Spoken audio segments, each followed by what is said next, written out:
ನಮಸ್ಕಾರ. ರಿವ್ಯೂ ಚಾನಲ್ಗೆ ಸ್ವಾಗತ. ನಾನು ಸೌಖ್ಯ ಗಾಂವ್ಕರ್. ಕರ್ನಾಟಕ ಮುಖ್ಯಮಂತ್ರಿ ಸಿದ್ದರಾಮಯ್ಯನವ್ರಿಗೆ ಭಾರಿ ಸೆಟ್ ಬ್ಯಾಕ್. ರಾಜ್ಯಪಾಲರು ಗವರ್ನರ್ ಗೆಹ್ಲೋಟ್ ಅವರು ಈಗ ಬಹುದೊಡ್ಡ ಆಘಾತವನ್ನೇ ಕೊಟ್ಟಿದ್ದಾರೆ. ಸೆಷನ್ ಸಮಯದಲ್ಲಿ ರಾಜ್ಯಪಾಲರಿಗೆ ಅವಮಾನ, ಅವರ ಮೇಲೆ ದಾಳಿ ಪ್ರಯತ್ನ, ಇಂಥದ್ದೆಲ್ಲ ಜಟಾಪಟಿ ಆಯ್ತು ನೋಡಿದ್ವಿ. ಮತ್ತೆ ಸೆಷನ್ ಒಳಗಡೆ ಕಾಂಗ್ರೆಸ್ನ ಶಾಸಕರ ದುರ್ವರ್ತನೆ ಅಂತ ಬಿಜೆಪಿ ಮುಗಿಬಿದ್ದಿದ್ದು ನೋಡಿದ್ವಿ. ಕೈ ತೋರಿಸ್ದೆ ಕಾಲ್ ತೋರಿಸ್ಬೇಕಿತ್ತ ರಾಜ್ಯಪಾಲರಿಗೆ ಅನ್ನೋ ತನಕ ಹೋಗಿ ಅದು ಸಿಕ್ಕಾಪಟ್ಟೆ ದೊಡ್ಡ ಜಟಾಪಟಿಗೆನೆ ಕಾರಣ ಆಯಿತು. ಅದೆಲ್ಲ ಒಂದು ವಿಚಾರ. ಆದರೆ ಈಗ ಸಿದ್ದರಾಮಯ್ಯನವ್ರಿಗೆ ಬಹಳ ದೊಡ್ಡ ಸೆಟ್ ಬ್ಯಾಕ್. ರಾಜ್ಯಪಾಲರ ಈ ನಿರ್ಧಾರದಿಂದ ಅತ್ಯಂತ ಮಹತ್ವಾಕಾಂಕ್ಷೆಯ ಹೆಜ್ಜೆ ಸಿದ್ದರಾಮಯ್ಯನವರದ್ದು. ಹಠ ಹಿಡಿದು ಈ ಸ್ಟೆಪ್ಪನ್ನು ತಗೊಂಡಿತ್ತು ಸರ್ಕಾರ. ರಾಜ್ಯವ್ಯಾಪಿ ಸಿಕ್ಕಾಪಟ್ಟೆ ಆಕ್ರೋಶದ ನಡುವೆಯೂ ಕೂಡ ಈ ಒಂದು ಹೆಜ್ಜೆಯನ್ನು ಇಟ್ಟಿದ್ದ ಸಿದ್ದರಾಮಯ್ಯ ಸರ್ಕಾರ. ಈಗ ರಾಜ್ಯಪಾಲರು ಎಂಥ ಶಾಕ್ ಕೊಟ್ಟಿದ್ದಾರೆ, ಹಾಗಾದ್ರೆ ಮಾಹಿತಿ ಇಡ್ತಾ ಹೋಗ್ತೀವಿ. ಮಿಸ್ ಮಾಡಿದ್ರೆ ನಮ್ಮ ಚಾನಲ್ನ ಸಬ್ಸ್ಕ್ರೈಬ್ ಮಾಡಿ, ನಿಮ್ಮ ಅಭಿಪ್ರಾಯ ಕಮೆಂಟ್ ಮಾಡಿ ತಿಳಿಸಿ. ಎಸ್ ವೀಕ್ಷಕರೇ, ಸಿದ್ದರಾಮಯ್ಯ ಸರ್ಕಾರದ ಈ ಹೆಜ್ಜೆಯಿಂದ ಹಿಂದೂಗಳಿಗೆ ಬಹಳ ದೊಡ್ಡ ದ್ರೋಹವಾಗಲಿದೆ. ಹಿಂದೂಗಳನ್ನೇ ಟಾರ್ಗೆಟ್ ಮಾಡಿ ಹಿಂದೂಗಳನ್ನ ಜೈಲಿಗೆ ತುಂಬಿ 7 ವರ್ಷ ಶಿಕ್ಷೆ ಕೊಡಿಸೋಕೇನೆ ಸಿದ್ದರಾಮಯ್ಯನವರು ಈ ನಿರ್ಧಾರ ತಗೊಂಡಿದ್ದಾರೆ ಅನ್ನುವ ಆಕ್ರೋಶ ಸಿಡಿದಿತ್ತು. ಹಿಂದೂಗಳ ಸಂಪೂರ್ಣ ವಾಕ್ ಸ್ವಾತಂತ್ರ್ಯವನ್ನ ಕಿತ್ತುಕೊಳ್ಳೋದಿಕ್ಕೆ, ಮುಸಲ್ಮಾನ್ ಓಲೈಕೆಗಾಗಿಯೇ ಇಂತಹ ಕೆಲಸ ಮಾಡ್ತಿದ್ದಾರೆ ಅನ್ನುವ ಆಕ್ರೋಶವೇ ಸಿಡಿದಿತ್ತು. ಸಿದ್ದರಾಮಯ್ಯ ಸರ್ಕಾರದ ವಿರುದ್ಧ ಮಾಧ್ಯಮಗಳು ಸುದ್ದಿನೂ ಮಾಡಬಾರ್ದು, ಮಾತು ಆಡಬಾರ್ದು. ಸಿದ್ದರಾಮಯ್ಯ ಸರ್ಕಾರದ ಹೆಜ್ಜೆ ಏನೇ ಇರಲಿ ಅದನ್ನು ಟೀಕಿಸಿದ್ರೂ ಮಾಧ್ಯಮಗಳ ಮೇಲೆ ಕೇಸ್ ಹಾಕೋದಿಕ್ಕೆ, ಅವರ ಬಾಯಿ ಮುಚ್ಚಿಸೋದಿಕ್ಕೆ ಇಂತಹ ಹುನ್ನಾರವ ಅನ್ನುವಂಥ ಆಕ್ರೋಶವೂ ಸಿಡಿದಿತ್ತು. ಈಗ ರಾಜ್ಯಪಾಲರು ಎಂಥ ಶಾಕ್ ಕೊಟ್ಟಿದ್ದಾರೆ ನೋಡಿ. ಸಿದ್ದರಾಮಯ್ಯ ಸರ್ಕಾರಕ್ಕೆ ದ್ವೇಷ ಭಾಷಣ, ದ್ವೇಷ ಅಪರಾಧಗಳ ಪ್ರತಿಬಂಧಕ ವಿಧೇಯಕ 2025 ಇದು ನ್ಯಾಷನಲ್ ಲೆವೆಲಲ್ಲಿ ಚರ್ಚೆ ಆಯಿತು. ಬರೀ ಕನ್ನಡ ಸುದ್ದಿವಾಹಿನಿಗಳಲ್ಲ, ರಾಷ್ಟ್ರೀಯ ಸುದ್ದಿವಾಹಿನಿಗಳಲ್ಲೂ ಇದು ಹೆಚ್ಚು ಚರ್ಚೆ ಆಯಿತು. ಅದು ಹೆಂಗೆ ಸಿದ್ದರಾಮಯ್ಯನವರು ಇದನ್ನು ಮಾಡ್ತಾರೆ ಅಂತ. ದ್ವೇಷ ಭಾಷಣ ಮಾಡಿದ್ರೆ ಇಲ್ಲಿ ತರೋದಕ್ಕೆ ಹೊರಟಿರುವಂಥ ಕಾಯ್ದೆಯ ಪ್ರಕಾರ ಏನು ದಂಡ ಮತ್ತು ಶಿಕ್ಷೆ ಪ್ರಮಾಣ ನೋಡಿದ್ರೆ ಆಶ್ಚರ್ಯ ಆಗತ್ತೆ. ಈಗ ಸಿದ್ದರಾಮಯ್ಯ ಸರ್ಕಾರ ಕಾಯ್ದೆ ಮಾಡೋಕೆ ಹೊರಟಿರೋದು ದ್ವೇಷ ಭಾಷಣ, ಅಲ್ಲಿ ಜಾಮೀನೇ ಸಿಗಲ್ಲ. ಗಂಭೀರ ಸ್ವರೂಪದ ಜಾಮೀನು ರಹಿತ ಅಪರಾಧ ಕೃತ್ಯ ಅಂತ ಬದಲಾಯಿಸಿ 3 ವರ್ಷ ಜೈಲಿದ್ದನ್ನು, ಅಂದರೆ BNS ಅಡಿಯಲ್ಲಿ 3 ವರ್ಷ, 1 ವರ್ಷ ಈ ಥರ ಬೇರೆ ಬೇರೆದಕ್ಕೆ ಸ್ವಲ್ಪ ಬೇರೆ ಬೇರೆ ಬರ್ತಿತ್ತು. ಮ್ಯಾಕ್ಸಿಮಮ್ 3 ವರ್ಷ ಇದ್ದರೆ ಇಲ್ಲಿ 7 ವರ್ಷ ಫಸ್ಟ್ ಟೈಮ್ ಸಿಕ್ಕಾಕ್ಕೊಂಡ್ರೆ ಈ ಥರ ಮಾಡಿ 50,000 ದಂಡ, 2ನೇ ಸಲ ಆದರೆ 10 ವರ್ಷ ಜೈಲು ಶಿಕ್ಷೆ, 1 ಲಕ್ಷ ದಂಡ ವಿಧಿಸೋದಕ್ಕೆ ಅಧಿಕಾರ. ಇದು ತುಂಬ ದಮನಕಾರಿ ಹಾಗೂ ಸಂವಿಧಾನದ ನೈತಿಕತೆಗೆ ವಿರುದ್ಧ. ಅಲ್ಲದೆ ಈ ಎಲ್ಲ ಅಪರಾಧಗಳನ್ನು ಪ್ರಥಮ ದರ್ಜೆ ಮ್ಯಾಜಿಸ್ಟ್ರೇಟ್ ಮಾತ್ರ ವಿಚಾರಣೆ ನಡೆಸಬೇಕೆಂಬ ಷರತ್ತನ್ನು ವಿಧಿಸಲಾಗಿದೆ. ಪೊಲೀಸರಿಗೆ ಬಹಳ ದೊಡ್ಡ ಅಧಿಕಾರವನ್ನು ಕೊಡುವುದಕ್ಕೆ ಇಲ್ಲಿ ಅಂಶಗಳಿವೆ. ಈ ಅಪರಾಧಗಳು ವ್ಯಕ್ತಿಗಳಿಗೆ ಮಾತ್ರ ಅಲ್ಲದೆ ಸಂಸ್ಥೆಗಳಿಗೂ ಅನ್ವಯ ಆಗುತ್ತೆ. ಯಾವುದೇ ನೋಂದಾಯಿತ ಅಲ್ಲದ ಸಂಸ್ಥೆಯು ಆಯೋಜಿಸುವ ರ್ಯಾಲಿ ಕಾರ್ಯಕ್ರಮದಲ್ಲಿ ಅಂತಹ ಅಪರಾಧ ನಡೆದ್ರೆ ಅಂತಹ ಸಂಸ್ಥೆಗಳ ನಾಯಕರಿಗೂ ಶಿಕ್ಷೆ ಆಗಿಬಿಡುತ್ತೆ. ಆದ್ದರಿಂದ ಪತ್ರಿಕಾ ಸ್ವಾತಂತ್ರ್ಯವನ್ನು ಮೊಟಕುಗೊಳಿಸಿ ಈ ಕಾಯ್ದೆ ದುರುಪಯೋಗ ಮಾಡ್ಕೊಳ್ಳೋದಕ್ಕೆ ಎಲ್ಲ ಚಾನ್ಸ್ ಇದೆ. ಇದನ್ನು ವಿವರಿಸಿದ್ದಾರೆ ರಾಜ್ಯಪಾಲರು. ಎಷ್ಟು ಡೇಂಜರಸ್ ಆಗಿ ಪರಿಣಮಿಸುತ್ತಿದ್ದು ಸಮಾಜಕ್ಕೆ. ಯಾರೂ ಒಂದು ಮಾತು ಆಡೋ ಹಾಗಿಲ್ಲ. ಈಗ ನಾಳೆ ಇಂಥದ್ದೊಂದು ಕಾಯ್ದೆ ಜಾರಿ ಆಗಿಬಿಟ್ರೆ ನಾವು ಸುದ್ದಿ ಮಾಡೋದು ಅಥವಾ ಹೊರಗಡೆ ಯಾರೋ ಸಂಘಟನೆಗಳು ಇಂಥದ್ದನ್ನು ಟೀಕ್ಸೋದು, ಒಂದು ಹೋರಾಟ ಮಾಡೋದು, ಯಾವುದೋ ಒಂದು ಸಂಘಟನೆ ಹೋರಾಟ ಮಾಡೋಕ್ಕೆ ಬರುತ್ತಪ್ಪ. ಎಷ್ಟೆಲ್ಲ ಸಂಘಟನೆಗಳಿವೆ. ಆ ಸಂಘಟನೆ ಈ ಸಂಘಟನೆ ಅಂದ್ಕೊಂಡು ಯಾರಿಗೂ ಅನ್ಯಾಯ ಆದಾಗ ಪ್ರತಿಭಟಿಸೋ ಹಾಗೂ ಇಲ್ಲ, ಅವ್ರ ಮೇಲೂ ಕೇಸ್ ಬೀಳುತ್ತೆ. ಮೀಡಿಯಾ ಓನರ್ಸು ಎಲ್ಲಿ ನಮ್ಮ ಕುತ್ತಿಗೆಗೆ ಬರುತ್ತೋ 10 ವರ್ಷ ಜೈಲು ಶಿಕ್ಷೆ ಅನುಭವಿಸ್ಬೇಕು ನಾವು ಅಂದ್ಕೊಂಡು ಯಾರು ಏನು ಬರಿಬೇಡ್ರಪ್ಪ ಅಂತ ಅವರು TV ಚಾನಲ್ಲು ಪೇಪರ್ಗಳಿಗೆ ಹೇಳಿಬಿಡ್ಬೇಕು. ಅಂತಹ ಪರಿಸ್ಥಿತಿಯನ್ನು ತಂದಿಡ್ತಿತ್ತು ಈ ಮಸೂದೆ ಕಾಯ್ದೆಯಾಗಿ ಬದಲಾದಲ್ಲಿ. ಇದೆಲ್ಲ ಅಂಶಗಳು ಇಲ್ಲಿ ವಿವರಿಸಲಾಗಿದೆ. ಕಂಪ್ಲೇಂಟು ರಾಜ್ಯಪಾಲರಿಗೆ ಸಾಕಷ್ಟು ಹೋಗಿತ್ತು, ರಾಷ್ಟ್ರಪತಿಗಳಿಗೆ ಕಳಿಸ್ಕೊಟ್ಟಿದ್ದಾರೆ. ನೀವೇ ತೀರ್ಮಾನ ಮಾಡಿ, ನಾನು ಇದಕ್ಕೆ ಸಹಿ ಹಾಕೋಕ್ಕಾಗಲ್ಲ, ಮೇಲ್ಗಡೆ ವರ್ಗಾಯಿಸ್ತೀನಿ ಅಂತ ರಾಜ್ಯಪಾಲರು ಸಿದ್ದರಾಮಯ್ಯ ಸರ್ಕಾರಕ್ಕೆ ಬಿಗ್ ಶಾಕ್ ಅನ್ನೇ ಕೊಟ್ಟಿದ್ದಾರೆ. ಈಗ 7 ವರ್ಷ ಜೈಲು ಮತ್ತೆ 10 ವರ್ಷ ಜೈಲು ಶಿಕ್ಷೆ, ಲಕ್ಷ ದಂಡ, ಈ ರೀತಿಯದ್ದೊಂದು ಕಾಯ್ದೆ ಮಾಡೋಕೆ ಹೊರಟಿತು ಸಿದ್ದರಾಮಯ್ಯ ಸರ್ಕಾರ. ಮತ್ತೆ ದ್ವೇಷ ಭಾಷಣ ಅಂದ್ರೆ ಯಾವುದು ಅನ್ನೋದಕ್ಕೆ ಡೆಫಿನೇಷನ್ನು ಕ್ಲಿಯರ್ ಇಲ್ಲ. ನಾಳೆ ಟಿಪ್ಪು ಸುಲ್ತಾನ್ ವಿರೋಧಿಸಿ ಭಾಷಣ ಮಾಡಿದವ್ರ ಮೇಲೆ ಕೇಸ್ ಹಾಕಿಬಿಟ್ರೆ ಅವರನ್ನ 10 ವರ್ಷ 7 ವರ್ಷ ಜೈಲಿಗೆ ತುಂಬಬಹುದು. ಇಂಥದ್ದೊಂದು ಕಾಯ್ದೆ ಯಾರು ತರೋಕೆ ಹೊರಟಿದ್ದಾರೆ? ಇವರು ಹಿಂದೂ ಸಮುದಾಯವನ್ನು ಟಾರ್ಗೆಟ್ ಮಾಡಿಕೊಂಡೇ ತರ್ತಿದ್ದಾರೆ ಅನ್ನುವಂಥ ಆಕ್ರೋಶವೇ ಸಿಡಿತು. ನ್ಯಾಷನಲ್ ಲೆವೆಲಲ್ಲಿ ಇದು ಸಿಕ್ಕಾಪಟ್ಟೆ ವಿರೋಧಕ್ಕೆ ಕಾರಣ ಆಗಿತ್ತು. ಟಿಪ್ಪು ಸುಲ್ತಾನ್ ಸುತ್ತ ಎರಡೆರಡು ರೀತಿಯ ಹಿಸ್ಟ್ರಿಗಳಿವೆ, ಅದನ್ನು ಚರ್ಚೆ ಮಾಡೋದು ನಾಳೆ ದ್ವೇಷ ಭಾಷಣ ಆಗ್ಬಿಡ್ಬಹುದು. ಸಿದ್ದರಾಮಯ್ಯ ಸರ್ಕಾರ ಯಾವುದೋ ಒಂದು ಓಲೈಕೆ ಮಾಡಿ ಯೋಜನೆ ತಂತು ಅಂತ ನಾಳೆ ಮೀಡಿಯಾಗಳಲ್ಲಿ ಸುದ್ದಿ ಮಾಡಿದ್ರು ಅದು ದ್ವೇಷ ಭಾಷಣ ಆಗ್ಬಿಡ್ಬಹುದು.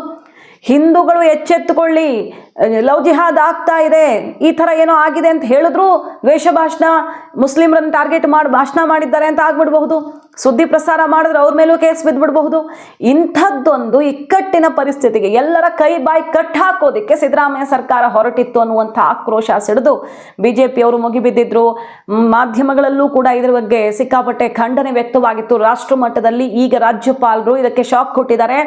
ರಾಷ್ಟ್ರಪತಿಗಳೇ ಇದನ್ನ ಅಂತಿಮ ಮಾಡ್ತಾರೆ. ರಾಷ್ಟ್ರಪತಿ ದ್ರೌಪದಿ ಮುರ್ಮು ಅವರೇ ಇದನ್ನ ನಿರ್ಧಾರ ಮಾಡ್ತಾರೆ, ರಾಷ್ಟ್ರಪತಿಗಳಿಗೆ ಕಳಿಸ್ಕೊಟ್ಟಿದ್ದಾರೆ. ಅದು ಕೂಡ ಯಾಕೆ ಇದನ್ನ ಕ್ಲಿಯರ್ ಮಾಡೋಕ್ಕಾಗಲ್ಲ, ಯಾಕೆ ಇದಕ್ಕೆ ಮುದ್ರೆ ಒತ್ತೋದಕ್ಕಾಗಲ್ಲ ಅನ್ನೋದಕ್ಕೆ 10 ಪ್ರಮುಖ ಕಾರಣಗಳನ್ನು ಕೊಟ್ಟಿದ್ದಾರೆ ನೋಡಿ. ಅಂಕಿತ ಹಾಕಿಲ್ಲ, ರಿಜೆಕ್ಟ್ ಮಾಡಿದ್ದಾರೆ, ರಾಷ್ಟ್ರಪತಿಗಳಿಗೆ ವರ್ಗಾಯಿಸಿದ್ದಾರೆ. ರಾಜ್ಯಪಾಲ ತಾವರ್ ಚಂದ್ ಗೆಹ್ಲೋಟ್ ಅವರು ಮಸೂದೆ ವರ್ಗಾಯಿಸಿರೋದಕ್ಕೆ 29 ಕಾರಣಗಳನ್ನು ಕೊಟ್ಟಿದ್ದಾರೆ. ತಾನಂತೂ ಇದಕ್ಕೆ ಸಹಿ ಹಾಕಲ್ಲ ಅಂತ ಅದನ್ನ ಅಂಕಿತ ಹಾಕದೆ ಈಗ ರಾಷ್ಟ್ರಪತಿಗಳಿಗೆ ಕಳಿಸಿರೋದು. ದ್ವೇಷ ಭಾಷಣದ ವ್ಯಾಖ್ಯಾನವೇ ಅಸ್ಪಷ್ಟವಾಗಿದೆ. ಈಗ ನಾನು ಹೇಳಿದ ಹಾಗೆ ಯಾವುದು ದ್ವೇಷ ಭಾಷಣ, ಈಗ ನನ್ನ ಮಾತು ಇನ್ನೊಬ್ಬರಿಗೆ ಬೇರೆ ಸಿದ್ಧಾಂತದವ್ರಿಗೆ ಅದು ದ್ವೇಷ ಭಾಷಣದಂತೆ ಕಾಣ್ಬೋದು, ಅವ್ರು ಆಡಿದ್ ನನಗೆ ಕಾಣ್ಬೋದು. ಸೊ ಡೆಫಿನೇಷನ್ ಬೇಕಲ್ಲ.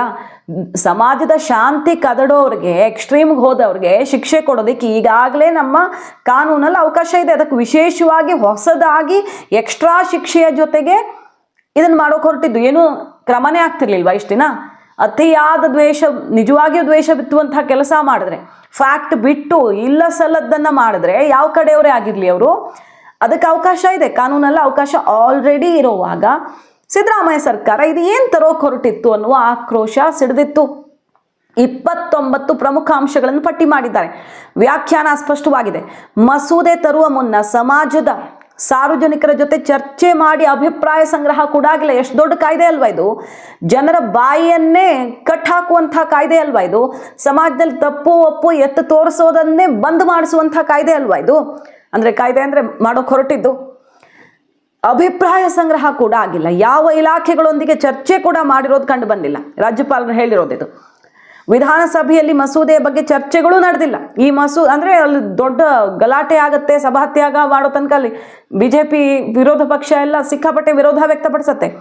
ವಿಧಾನಸಭೆಯಲ್ಲೂ ಮಸೂದೆ ಬಗ್ಗೆ ಚರ್ಚೆಗಳು ನಡೆದಿಲ್ಲ ಅನ್ನೋ ಅಂಶವನ್ನು ಉಲ್ಲೇಖ ಮಾಡಿದ್ದಾರೆ. ಖಂಡಿತವಾಗಿಯೂ ಒಪ್ಪಿಗೆ ಕೊಡಬಾರದು. ಕೊಟ್ರೆ ಎಂತಹ ಅನಾಹುತ ಆಗತ್ತೆ ಸಮಾಜದಲ್ಲಿ ಅಂತ 40 ಮನವಿಗಳು ಬಂದಿವೆ. ಪತ್ರಿಕಾ ಸ್ವಾತಂತ್ರ್ಯವನ್ನು ಮೊಟಕುಗೊಳಿಸೋದಕ್ಕೆ ಈ ಕಾಯ್ದೆ ದುರುಪಯೋಗ ಆಗತ್ತೆ ಅನ್ನುವಂಥ ಆತಂಕವೂ ಕೂಡ ವ್ಯಕ್ತವಾಗಿದೆ.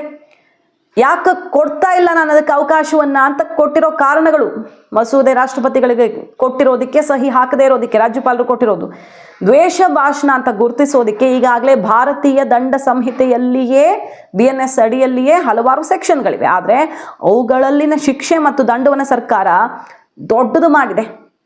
ದ್ವೇಷ ಭಾಷಣ ನಿಯಂತ್ರಿಸೋದಕ್ಕೆ ಇಂಟರ್ನೆಟ್, ಇದು ವೆರಿ ಇಂಪಾರ್ಟೆಂಟ್ ಪಾಯಿಂಟ್ ನೋಡಿ, ದ್ವೇಷ ಭಾಷಣ ನಿಯಂತ್ರಿಸೋದಕ್ಕೆ ಇಂಟರ್ನೆಟ್ ಮೇಲೆ ನಿಯಂತ್ರಣ ಹೊಂದುವ ಅಧಿಕಾರ ಪಡೆಯೋದಕ್ಕೂ ಸರ್ಕಾರ ಈ ಮಸೂದೆಯಲ್ಲಿ ಅವಕಾಶ ಕಲ್ಪಿಸ್ಕೊಡುತ್ತೆ.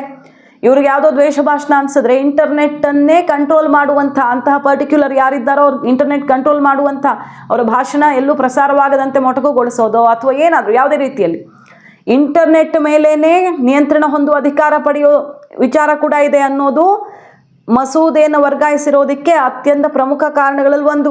ರೀತಿ ಎಲ್ಲ ಅಂಶಗಳನ್ನು ಪಟ್ಟಿ ಮಾಡಿ 29 ಅಂಶಗಳನ್ನು ಪಟ್ಟಿ ಮಾಡಿ ರಾಜ್ಯಪಾಲರು, ರಾಷ್ಟ್ರಪತಿಗಳೇ ನಿಮ್ಮ ವಿವೇಚನೆಗೆ ಬಿಟ್ಟಿದ್ದೀನಿ ನಾನು, ನಿರ್ಧಾರವನ್ನು ರಾಷ್ಟ್ರಪತಿಗಳೇ ತಗೊಳ್ತಾರೆ, ಇದು ಸಮಾಜದ ಒಂದು ಸ್ವಾತಂತ್ರ್ಯಕ್ಕೆ ಮಾರಕ ಅಂತ ಅನಿಸ್ತಾ ಇದೆ ಅಂತ ಕಂಪ್ಲೇಂಟ್ ಬಂದಿದೆ.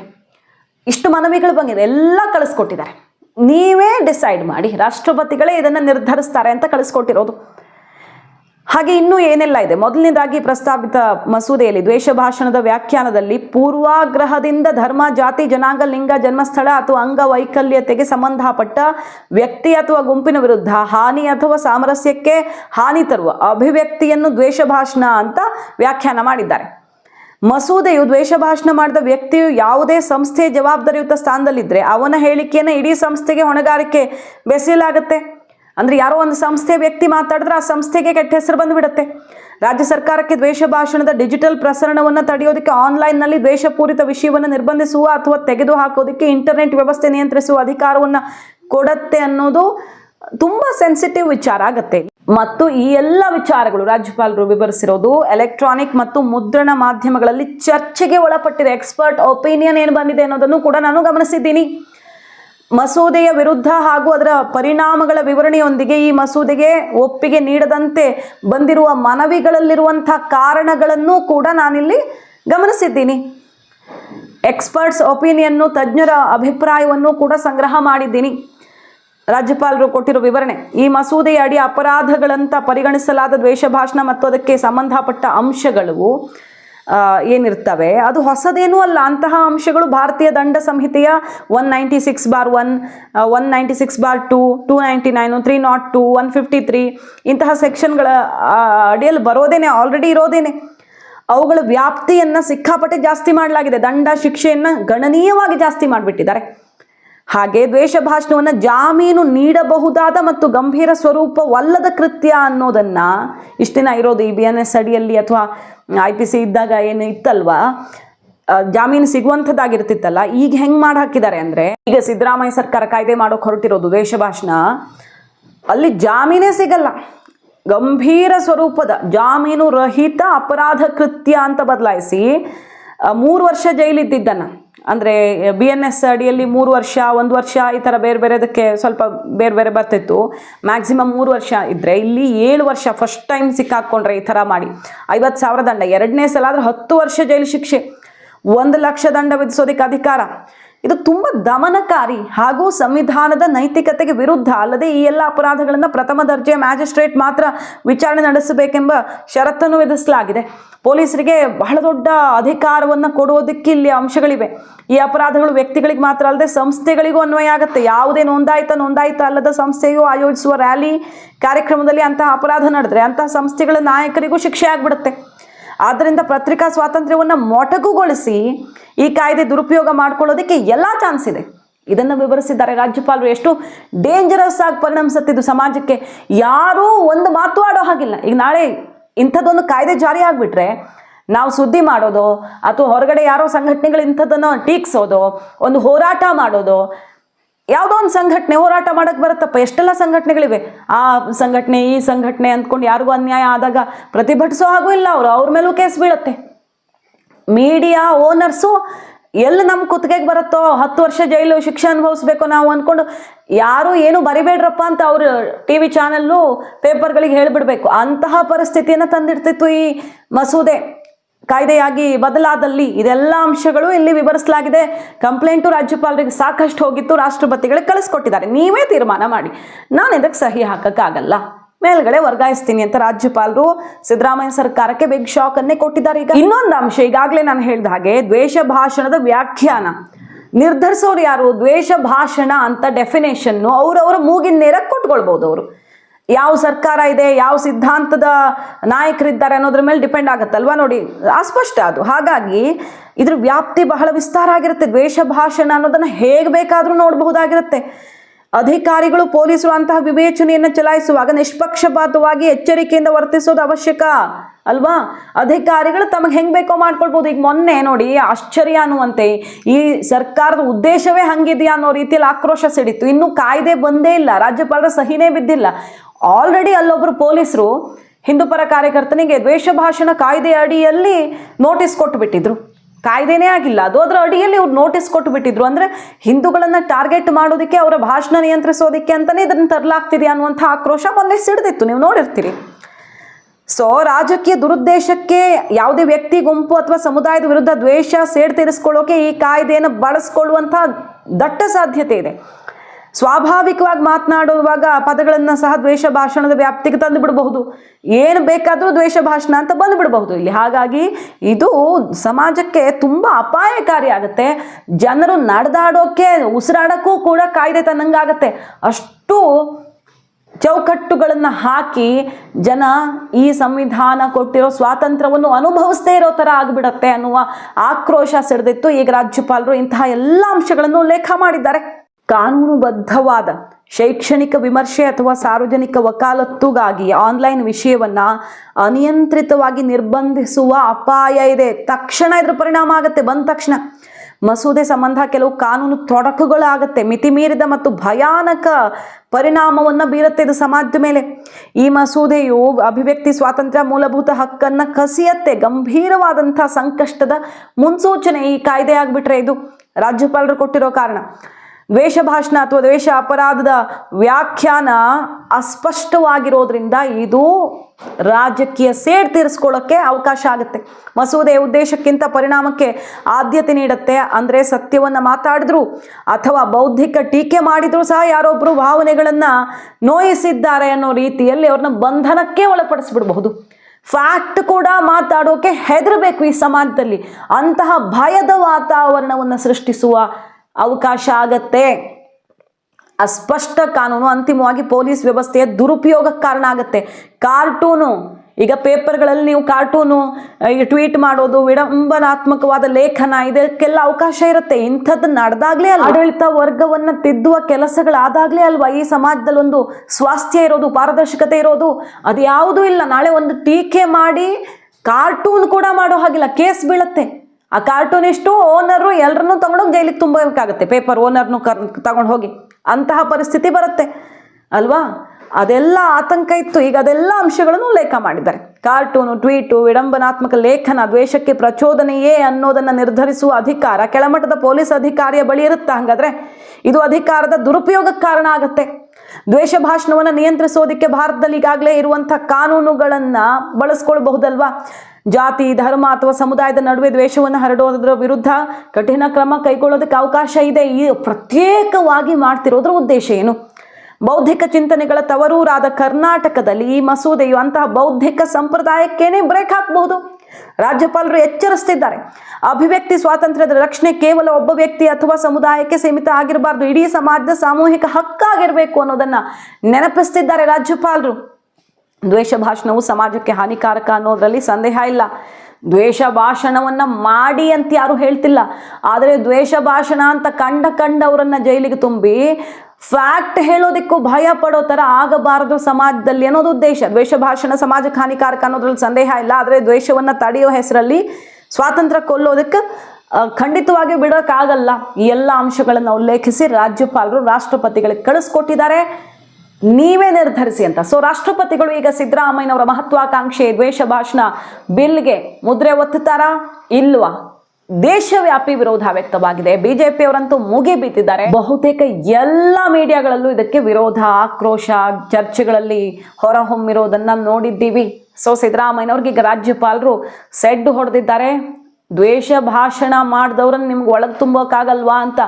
ಮೊನ್ನೆ ಬಳ್ಳಾರಿಯಲ್ಲಿ ಸುಟ್ಟಾಕ್ತೀವಿ ಅಂದವ್ರ ಮೇಲೆ ಆಕ್ಷನ್ ತಗೊಳ್ಳಿಲ್ಲ, ಅಂಥವ್ರನ್ನ ಅರೆಸ್ಟೂ ಮಾಡಲಿಲ್ಲ, MLAಯನ್ನೇ ಅರೆಸ್ಟ್ ಮಾಡಲಿಲ್ಲ, ಇಡೀ ಬಳ್ಳಾರಿ ಬೆಂಕಿ ಹಚ್ಚಿಬಿಡ್ತಿದ್ದೆ ಅಂದವ್ರನ್ನೂ ಅರೆಸ್ಟ್ ಮಾಡಲಿಲ್ಲ ಅನ್ನೋ ಆಕ್ರೋಶ ಸಿಡಿದಿತ್ತು. ಎಂತೆಂಥ ದೊಡ್ಡ ದೊಡ್ಡ ನಾಯಕರು ಅನಿಸ್ಕೊಂಡವರೇ ಬಾಯಿಗೆ ಬಂದಂಗೆ ಮಾತಾಡಿದಾಗಲೂ ಅವರನ್ನು ಓಡಾಡ್ಕೊಂಡಿರೋದಕ್ಕೆ ಬಿಟ್ಟು ಕೆಲವರನ್ನ ಮಾತ್ರ ಟಾರ್ಗೆಟ್ ಮಾಡೋದಕ್ಕೆ ಕಾಯ್ದೆಯನ್ನು ತರಲಾಗ್ತಿದೆಯಾ ಅನ್ನೋ ಪ್ರಶ್ನೆಗಳನ್ನೆಲ್ಲ ಬಿಜೆಪಿ ಎತ್ತಿದ್ ನೋಡಿದ್ವಿ. ರಾಜಕೀಯ ಜಟಾಪಟಿ ಕಾರಣ ಆಗಿತ್ತು. ಇದು ಬರೀ ರಾಜಕೀಯ, ಬಿಜೆಪಿ ಅಂತ ಬರಲ್ಲ, ಇಲ್ಲಿ ಎಲ್ಲರೂ ಇದರ ಪರಿಣಾಮಕ್ಕೊಳಗಾಗ್ತಾರೆ. ಬಹಳ ಡೇಂಜರಸ್ ಅಂತ ಅನಿಸಿತ್ತು. ಈ ಬಿಲ್ಲು ಪಾಸ್ ಆದಾಗ ಆಕ್ರೋಶಕ್ಕೆ ಗುರಿಯಾಗಿತ್ತು. ನೋಡ್ಬೇಕೀಗ ರಾಷ್ಟ್ರಪತಿಗಳು ಯಾವ ರೀತಿ ತೀರ್ಮಾನವನ್ನು ತಗೊಳ್ಳಿದ್ದಾರೆ ಅಂತ. ಒಟ್ಟಿನಲ್ಲಿ ಸಿದ್ದರಾಮಯ್ಯನವ್ರಿಗೆ ಈಗಂತೂ ರಾಜ್ಯಪಾಲರ ಈ ನಿರ್ಧಾರ ಬಿಗ್ ಸೆಟ್ ಬ್ಯಾಕ್. ಮಾಹಿತಿ ಇಷ್ಟ ಆಗಿದ್ರೆ ಮಿಸ್ ಮಾಡದೆ ನಮ್ಮ ಚಾನಲ್ನ ಸಬ್ಸ್ಕ್ರೈಬ್ ಮಾಡಿ, ನಿಮ್ಮ ಅಭಿಪ್ರಾಯ ಕಮೆಂಟ್ ಮಾಡಿ ತಿಳಿಸಿ. Thank you.